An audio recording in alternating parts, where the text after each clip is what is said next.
What's up, Broke Ass Nation? Today is another episode of our Zero to Hero build featuring my S13 that we're turning into a drift car. And as you can tell, it's ready to go for some rips. But before we take it out for a spin, let's go over everything I've done to it because it's been a long 8 months.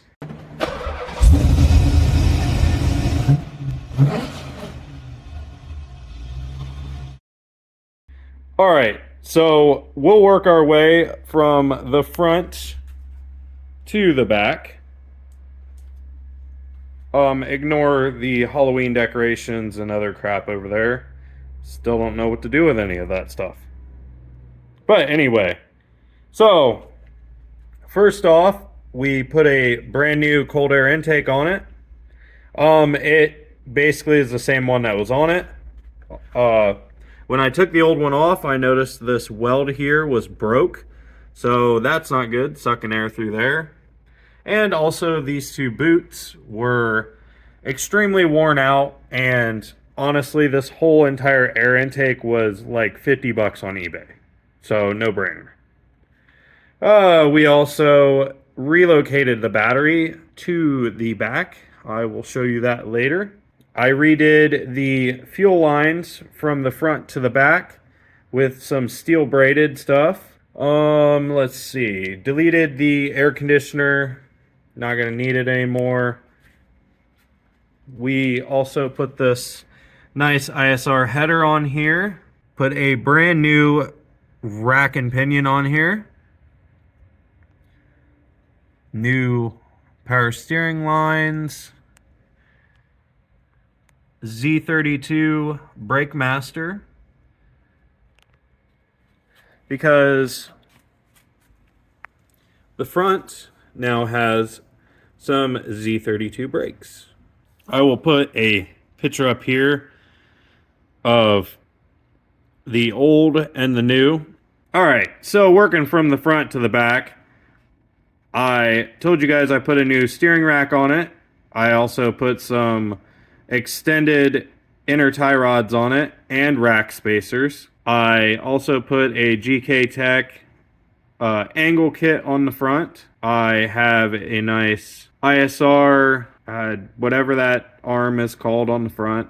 For the life of me, cannot remember. It's a Pro Series, though. We also went through and we did a 5-lug conversion, S13 brakes, with slotted and drilled rotors, and we got some brand new tires on the front, and these are 215/45/17 Vulcan tires.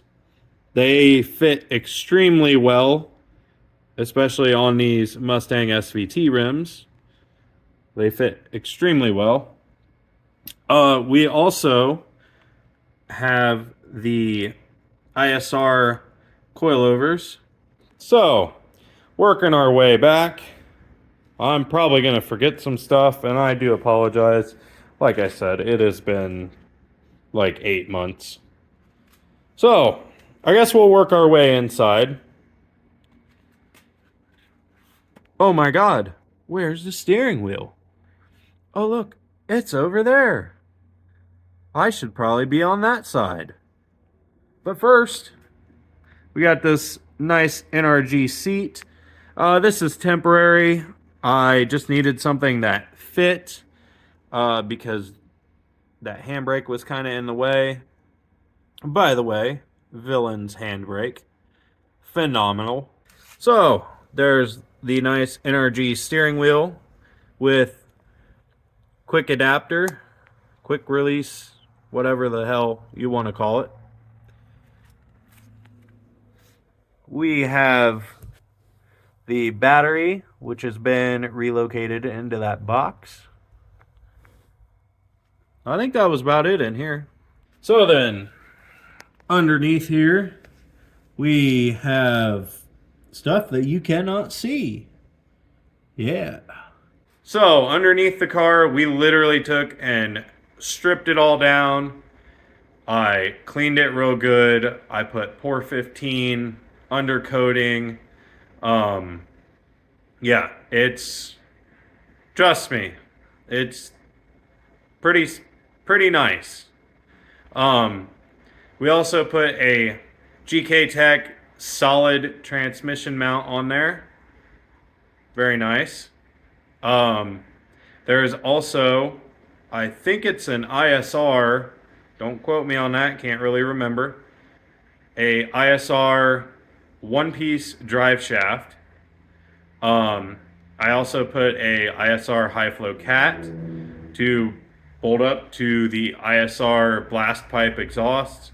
I don't know the actual name for that exhaust, but we all know it as these big blast pipe exhaust tips. We also did some frame reinforcement on the rear subframe.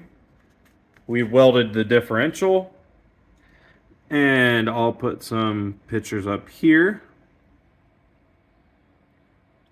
We have a full set of the ISR Pro Series control arms, along with some Godspeed lower control arms, because for some reason ISR did not make those.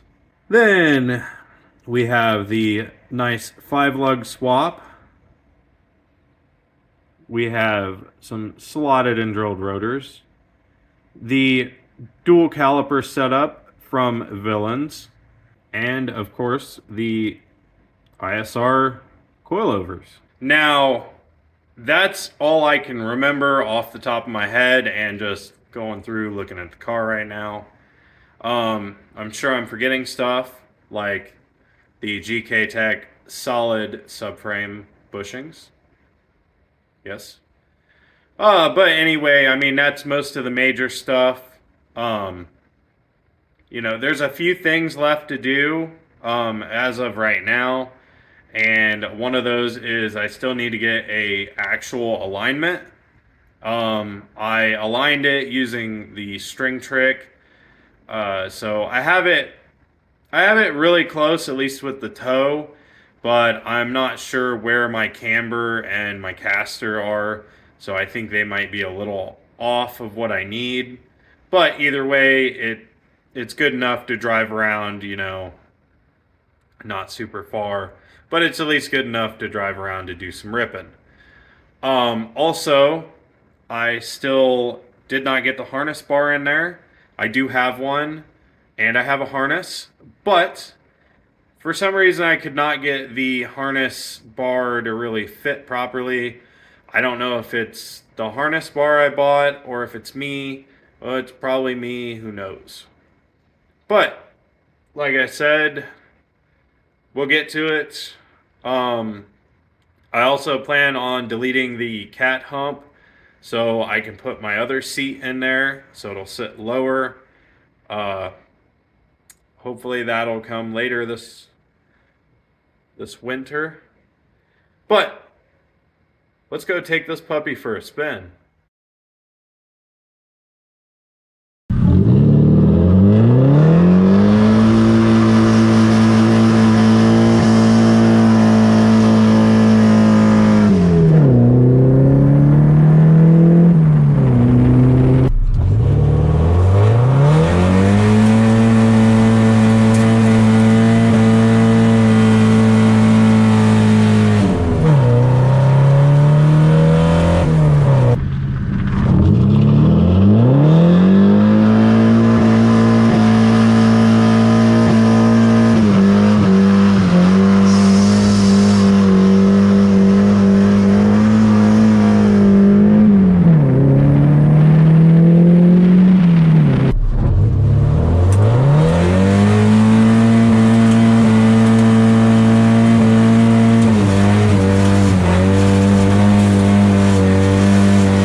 So there you have it. There was a couple really half-assed donuts. I do apologize about that. But I honestly have not had very much time in this car at all since all this stuff has been done. I mean, it's been done for probably about a month now, but I've barely been in it. Between not having time and just every time I do have time, the weather's like super shitty out. So I haven't got to play with it and really figure the car out yet. Um, I mean, it's vastly different from what it used to be. I mean, just welding that diff made a world of difference, like night and day. Like I'm telling you, that car would not even have came close to being able to do that back in its former glory. But we'll figure all that out. This upcoming season. I don't know really how to use the handbrake, so I'll figure all that out.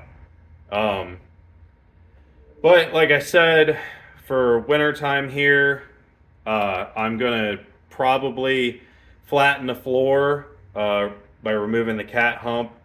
That way, hopefully, my more expensive seat fits better in the car.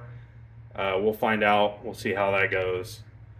But yeah, I just really wanted to make a video before, it's too shitty out to where I can't even get it out. Because after rust proofing the bottom of this, I refuse to get it out in the snow. So until next time, keep off those jack stands and stay broke, folks.